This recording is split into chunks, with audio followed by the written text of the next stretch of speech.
नमस्कार, मैं doctor Anjali Gupta, senior clinical psychologist, Noor Manzil मनोचिकित्सा केंद्र में कार्यरत हूँ। जैसा कि आजकल कानपुर के फर्जीवाड़ा जो वित्त अनुदान आयोग समाज कल्याण विभाग की तरफ से शादी होने वाली जो गरीब क्षेत्र की महिलाओं के लिए एक योजना शुरू की थी, लेकिन 22 अगस्त में एक प्रस्ताव आया कि इसको बंद किया जाना है और इस प्रस्ताव को समाज कल्याण विभाग ने हरी झंडी दे दी, यानी कि ये जो अनुदान योजना थी उसको बंद कर दी। और इस योजना का जो प्रभाव परिवार वालों पर पड़ने वाला है ये शायद उन्होंने नहीं सोचा। जब किसी योजना को चलाया जाता है तो एक रिवार्ड के रूप में चलाया जाता है, लेकिन जब वो रिवार्ड फिर से वापस ले लिया जाता है तो पनिशमेंट बन जाता है। और जब पनिशमेंट बनता है तो पनिशमेंट का जो कॉन्सिक्वेंसेस होते हैं, जो उसके दुष्परिणाम होते हैं, वो ही लोग अनुभव कर सकते हैं, क्योंकि हमारे पास एम्पैथी फीलिंग नहीं होती।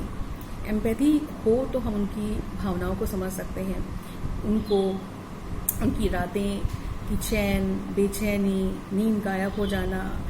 एंग्जाइटी हो जाना, स्ट्रेस हो जाना, तनाव और दबाव में आ जाना, और साथ ही साथ कभी कभी एटीपीडी जैसी यानी कि acute and transient psychotic episode जैसी समस्या भी आ जाती है, जिसमें डिप्रेशन भी आ सकता है और साइकोटिक एपिसोड भी आ सकता है।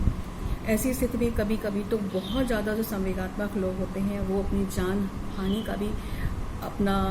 एक कदम आगे उठा लेते हैं। तो इन सारी बातों को भी सरकार को सोचना जरूरी हो जाता है। अब ये योजना दोबारा फिर से शुरू होगी, इसके लिए तो बहुत एक प्रश्न उठता है कि अगर हम योजना को शुरू कर रहे हैं और उसको बंद कर रहे हैं तो दोबारा ये योजना फिर से वापस आएगी, ये तो एक बहुत बड़ी क्वेश्चन, एक प्रश्न उसके लिए खड़ा हो जाता है।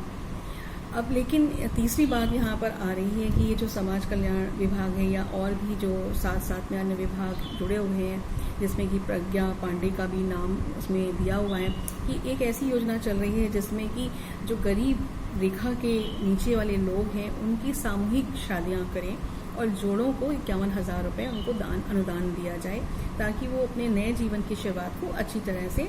जीवन यापन कर सकें। शायद ये योजना को अभी बंद करने का ऐसा संकल्प उत्तर प्रदेश की गवर्नमेंट ने नहीं उठाया है और ना ही उठाना चाहिए भी। एक तरफ आप मदद